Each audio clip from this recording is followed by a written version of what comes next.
हिंदू धर्म में शक्ति शब्द होता है। हम शक्ति से लड़ रहे हैं। राहुल गांधी इटली के विदेशी चश्मे से भारत की सभ्यता और संस्कार को देखने की कोशिश कर रहे हैं। राहुल गांधी मोदी जी के विनाश की लीला रचाने के चक्कर में वो अब भारत की नारी शक्ति के खिलाफ खड़े हो चुके हैं। अब बात आती है कि 2007 में सोनिया गांधी जी ने, इटली की फिरंगी औरत ने, मोदी जी के विरोध में एक शब्द का इस्तेमाल किया था कि मोदी मौत का सौदागर है। बड़ी मुश्किल से जैसे ही उन्होंने ये बात कही, भारत की जनता सब के सब मोदी जी के बगल में जाकर खड़ी हो गई और बड़ी मुश्किल से सरकार बनानी पड़ी थी। 2007 के बाद जो इलेक्शन हुआ था उसमें भी बड़ी मुश्किल से कांग्रेस को सरकार बनानी पड़ी थी। फिर 2014 में मणिशंकर अय्यर ने कह दिया था असत्य का सौदागर, जो सत्य पर काम नहीं करता है, मोदी जी के खिलाफ। तो 2014 का रिजल्ट तो सबको पता है कि मुंह की खानी पड़ी थी और पूरे मुंह के बल गिरना पड़ा था कांग्रेस को। 2019 में फिर से राहुल गांधी ने क्या कह दिया कि भाई चौकीदार चोर है, और भारत के तकरीबन 80% लोगों ने अपने अपने नाम के आगे लगा दिया हम भी चौकीदार, हम भी चौकीदार। 2024 में लालू प्रसाद यादव ने, अभी जनवरी के महीने में लालू प्रसाद यादव ने कह दिया कि मोदी का तो कोई परिवार ही नहीं है, उसको परिवार का दर्द कहां से। जितने भारत की जनता है तकरीबन 97% लोगों ने अपने मोबाइल पे अपने नाम के आगे सोशल साइट पर लगा दिया मैं मोदी का परिवार। अब 2024 के 18 मार्च को फिर से राहुल बाबा ने, गांधी परिवार के आखिरी चश्मो चिराग ने कह दिया कि हिंदू में एक शब्द है शक्ति और वो उसके खिलाफ खड़े हैं। देखिए, मैं भी मुसलमान हूं, आप भी मुसलमान हैं, पर मैंने जितना भगवत गीता, रामायण, वेदों और ग्रंथों का एजुकेशन लिया है और बजाफ्ते पुरोहित जी को, पंडित जी से मैंने, और संस्कृत के प्रोफेसर से मैं पढ़ रही हूँ, ऐसा नहीं है कि हवा में पढ़ रही हूँ। तो उस हिसाब से जितना मैं जानती हूँ, भारत और सनातन धर्म में शक्ति का अर्थ देवी निकलता है, माता निकलता है। और वाकई में भारत में देवियों की पूजा सबसे ज्यादा होती है। दुर्गा की पूजा होती है, सरस्वती की पूजा होती है, लक्ष्मी की पूजा होती है, जब धरती की पूजा होती है तो अब चंडी की पूजा होती है, काली की पूजा होती है। तो आप यूं समझ लें कि सनातन धर्म ने धरती और आकाश, ये सारे बागडोर जो है वो देवियों के ही हाथ में दे दिया है। तो देवी को ललकारना, ये राहुल बाबा ने गलत कर दिया। और कल मैंने एक बड़े नेशनल न्यूज पर ये कहा भी कि शक्ति के खिलाफ जब राहुल बाबा लड़ रहे हैं तो जरा रोड पर उतर जाएं और भारत की शक्ति से लड़कर दिखाएं। 100 नारी शक्ति उनको औकात याद दिला देगी और दोबारा इटली का टिकट कटवा देगी। अजय, तो शक्ति से तो मुझे लगा पावर है उसका मतलब, शक्ति का नहीं। यहाँ हमारे वेदों और ग्रंथों के हिसाब से, सनातन धर्म के हिसाब से शक्ति का अर्थ निकलता है देवी, माता। जैसे हम अपनी भारत को माता बोलते हैं, भारत की शक्ति हुई। ठीक। और भारत में महिलाएं जो होती हैं आरजू जी, उनको पता होता है कि कब उनको दुर्गा का स्वरूप बनना होता है, कब उनको लक्ष्मी का स्वरूप बनना होता है, कब उनको पार्वती का स्वरूप बनना होता है, कब उनको काली का स्वरूप बनना होता है, कब उनको चंडी का स्वरूप बनना होता है। ये हमें खुद पता होता है। ये हमें कोई बताता नहीं है कि अच्छा अब तुम चंडी का रूप ले लो, नहीं, हमें खुद पता चल जाता है। और ये जो राहुल बाबा ने किया है, ये बहुत गलत कर डाला उन्होंने नारियों के विपक्ष में, नारियों के खिलाफ जो उन्होंने स्टेटमेंट दे दिया है, ये उन्होंने बहुत गलत किया। हालांकि मैंने उनको नेशनल न्यूज पे सजेशन भी दिया और आपके चैनल पर भी मैं सजेशन दे रही हूँ कि अगर कोई व्यक्ति गांधी परिवार का इतना बड़ा चश्मो चिराग अगर भाषण देना नहीं आता है तो टेलीप्रॉम्प्टर यूज करो। हमें क्या है कि हम देख के बोल ही नहीं सकते, हम अपने दिमाग से बोलते हैं और अपने दिमाग में इतनी बातें रखते हैं।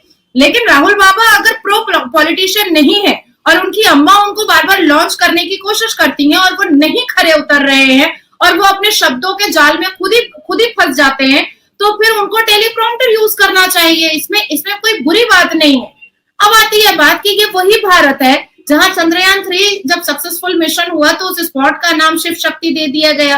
33% वुमेन रिजर्वेशन बिल पास हुआ, 3 तलाक बैन हुआ, शादी शगुन योजना आई महिलाओं के लिए, सीखो कमाओ योजना आई महिलाओं के लिए, लाडली योजना आई महिलाओं के लिए, लखपति योजना आई महिलाओं के लिए। मतलब मैं अगर अभी बोलती चलूं तो मैं 3 घंटे बोलूंगी कि मोदी जी के नेतृत्व में महिलाओं को सबसे ज्यादा एम्पावर किया गया है, सबसे ज्यादा अगर शक्ति का स्वरूप दिखाया गया है और प्रोवोकेशन मिला है कि महिलाएं कुछ भी कर सकती हैं भाई, क्योंकि एक महिला एक मनुष्य होने के नाते भी अगर वो अपने शरीर से एक बच्चा पैदा कर सकती है तो फिर वो कोई भी जंग को वो फतह कर सकती है। तो एक तरफ मोदी जी महिलाओं को शिव शक्ति का नाम दे रहे हैं, वुमेन्स एम्पावरमेंट की बात करते हैं, और दूसरी तरफ ये भारत की शक्ति को ही ललकार रहे होते हैं। अब मैं आपको बताना चाहूंगी कि हमारे भारत में 48.4% करंट फीमेल पॉपुलेशन है, करंट 48.4%, जिसमें से 2010 में फीमेल लिटरेसी जो रेट था वो 80.30% था। इवेंचुअली ये रेट इंक्रीज किया और अभी 2021 का जो डेटा आया है वो 91.95% है एडुकेटेड महिलाएं हैं। इवन मैंने स्टेट वाइज भी आपके लिए डेटा निकाल के रखा है कि कौन कौन से स्टेट में कितनी कितनी महिलाएं, कितने परसेंट की महिलाएं जो है वो कितनी शिक्षित है। अब देखिए आंध्र प्रदेश के पूरे पॉपुलेशन में 59.74% महिलाएं शिक्षित है, अरुणाचल प्रदेश में 59.57%, आसाम में 67.27%, बिहार जिसको हम लोग बहुत पिछड़ा हुआ समझते हैं 53.33%, छत्तीसगढ़ 60.59%, गोवा 81.84% महिलाएं शिक्षित है। और ऐसे सिचुएशन पे जहां भारत में 27% top corporate law firm including my firm Bharat की महिलाएं चला रही है, लॉ फर्म टॉप 27% भारत की महिलाएं चला रही हैं। हमारे जो भारत के प्रेसिडेंट है द्रौपदी मुर्मू वो भी महिला है। और ऐसे सिचुएशन में अगर राहुल बाबा एक मंच पर खड़े होकर के नारी शक्ति के खिलाफ अपना मोर्चा खोलते हैं और अपने भारत जोड़ो न्याय मंजिल को खत्म करते हैं, तो मुझे लग रहा है कि जो पार्टी को वो फुटपाथ पर लेकर के आए हैं, अब वो पार्टी जो है वो भीख मांगने के कगार पर आ जाएगी। 400 से 40 सीटों पर आई थी, अब 40 से कहीं 15 सीटों पर ना आ जाए और पार्लियामेंट डेमोक्रेसी के मंदिर में कोने में दबी कुचली नजर ना आए, तो ये बहुत बुरी बात है। हालांकि ऐसी कई चीजें हैं, ऐसी कई बातें हैं जिसको मैं आपको मतलब बता सकती हूँ कि कांग्रेस हमेशा नारियों के खिलाफ रहा है। इस चीज का भी मैं एग्जाम्पल आपको अर्जू जी दे सकती हूँ, तो देखने वालों को और भी रेफरेंसेस अच्छे मिल जाएंगे। जैसे निर्भया का जब रेप हुआ था तो कांग्रेस बलात्कारियों के पक्ष में थी और निर्भया के इंसाफ के खिलाफ थी। बलात्कारियों के पक्ष में ह्यूमन राइट्स के सप्लीमेंट्री पिटीशन मतलब कैसे थे वो जी बता रही हूँ मैं। बलात्कारियों के पक्ष में ह्यूमन राइट्स के थ्रू सप्लीमेंट्री पिटीशन सर्वोच्च न्यायपालिका कांग्रेस की सरकार केंद्र में भी और शीला दीक्षित जी की सरकार दिल्ली में कांग्रेस की, और न्यायपालिका सुबह के 4:30 बजे तक खुलता था। सर्वोच्च न्यायपालिका the honourable supreme court of India, और किसके लिए खुलता था? निर्भया के आरोपियों को फांसी दिलाने के लिए नहीं खुलता था, निर्भया के आरोपियों को फांसी से बचाने के लिए खुलता था। और वो सारे सप्लीमेंट्री पिटीशन जो है जो बचाने के लिए हैं, और कितने कितने बजे कोर्ट को खुलवा करके पिटीशन सबमिट करवाया गया है वो गूगल पर मिल जाएगा। 33% वुमेन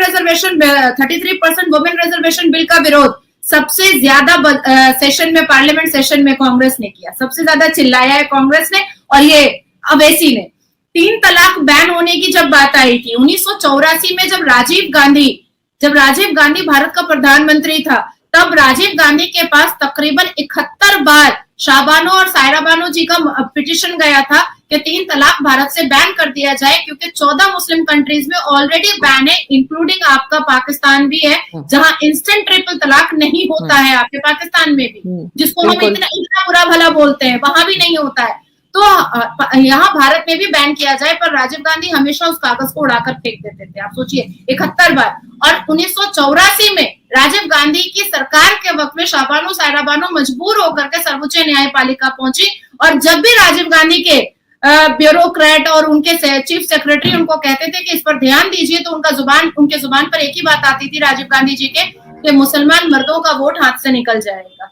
और जब मोदी जी की सरकार आई तब जाकर के इंस्टेंट ट्रिपल तलाक बैन हुआ। अब मैं आपको बताती हूँ यूसीसी क्या है? आर्टिकल 44 है, और जो संविधान में लिखा हुआ है 1949 से लिखा हुआ है, लेकिन सबसे ज्यादा विरोध पार्लियामेंट के अंदर से पार्लियामेंट के बाहर तक अवैसी और कांग्रेस करता है सबसे ज्यादा, क्योंकि इसमें भी मुसलमान बेटी और हिंदू बेटियों का सबसे ज्यादा फायदा है। अब देखिए सेना के खिलाफ जब पेंशन योजना निकाली गई थी, जो सेना को मतलब कर्नल रह चुके हैं, ब्यूरोक्रेट रह चुके हैं, जो मेजर रह चुके हैं, अगर वो किसी वजह से छोड़ चुके हैं या रिटायर हो चुके हैं, तो उनको एयरपोर्ट पर या पब्लिक गैदरिंग में वीआईपी ट्रीटमेंट नहीं मिलता था, वो भी उनको मिलने लगा। उसके भी खिलाफ, सेना के खिलाफ भी कांग्रेस की सरकार ने मोर्चा खोल दिया था। भगवान राम के खिलाफ तो कांग्रेस की सरकार ऐसी थी कि ये लोग भगवान राम के अस्तित्व को ही नहीं मानते थे, और सोनिया गांधी जी ने एक बड़ी और महंगी लीगल टीम बनाई थी कि भगवान राम के खिलाफ सर्वोच्च न्यायपालिका में केस लड़ो। मुसलमान, रोहिंग्या, बांग्लादेशी, पाकिस्तानी, अफगानी घुसपैठिया, मुसलमान घुसपैठियों को जब निकालने की बात आती है तो सबसे ज्यादा कांग्रेस और अवैसी एक्टिव हो जाता है कि नहीं, मुसलमान घुसपैठिया मत निकालो, हमारे भारत में रहने दो, ऐसे ऐसे आतंकियों को हमारे भारत में रहने दो। तो ये जो मिसालें हैं, ये हमेशा से एकदम इंदिरा गांधी जी के जमाने से लेकर के मनमोहन मोहनवरत की सरकार तक महिलाओं के विरोध में, महिलाओं के खिलाफ कांग्रेस की सरकार हमेशा खड़ी हुई है। भारत में एक तरफ समूचा विपक्ष ईवीएम का जमकर विरोध कर रहा है और इसे मतदान रुकवाने के लिए दर्जनों बार सुप्रीम कोर्ट के चक्कर भी लगा चुका है, लेकिन पाकिस्तान की जेल में बंद पूर्व प्रधानमंत्री इमरान खान का कहना है कि अगर उनके देश में चुनाव इलेक्ट्रॉनिक वोटिंग मशीनों से हुए होते तो चुनाव में धांधली नहीं होती, चुनाव में हेराफेरी के मामले को 1 घंटे में ही सुलझा लिया जाता। अल कादिर ट्रस्ट केस में उनकी बेगम बुशरा बीवी और सहयोगियों के खिलाफ सुनवाई के बाद पाकिस्तान तहरीक-ए-इंसाफ पार्टी पीटीआई के संस्थापक इमरान खान ने अदियाला जेल में पत्रकारों से आम चुनाव में धांधली पर अपनी प्रतिक्रिया व्यक्त की है। उन्होंने कहा कि पाकिस्तान के चुनाव आयोग कुछ राजनीतिक दलों और सत्ता में बैठे लोगों ने ईवीएम से वोटिंग कराने की योजना को ही तबाह कर दिया। इमरान खान ने आम चुनाव में जनता के मतों को चुराने वाले कथित अधिकारियों के खिलाफ देशद्रोह का उच्च स्तरीय मुकदमा चलाने की जरूरत बताई है। उन्होंने अपने इस बयान को सोशल मीडिया पर भी पोस्ट किया है। पाकिस्तान अखबार डॉन की रिपोर्ट के अनुसार इमरान खान ने दावा किया है कि उनकी पार्टी को 3 करोड़ से अधिक वोट मिले थे, जबकि बाकी 17 पार्टियों को भी कुल मिलाकर इतने ही वोट मिले थे। उन्होंने कहा कि अंतर्राष्ट्रीय मुद्रा कोष IMF के समक्ष उन्होंने चुनाव में अनियमितताओं का मुद्दा उठाया था और गैर सरकारी संगठनों ने भी चुनावी प्रक्रिया में खामियों को इंगित किया था, लेकिन सबसे पहले तो पीटीआई से उसका चुनाव चिन्ह बैट ही छीन लिया गया। फिर चुनाव सत्तारूढ़ पार्टियों के खिलाफ साजिश करते हुए उसे आरक्षित सीटें भी नहीं दी। पूर्व प्रधानमंत्री ने आरोप लगाया कि उनके मतों को चुराना संविधान के अनुच्छेद 6 के अनुसार देशद्रोह है।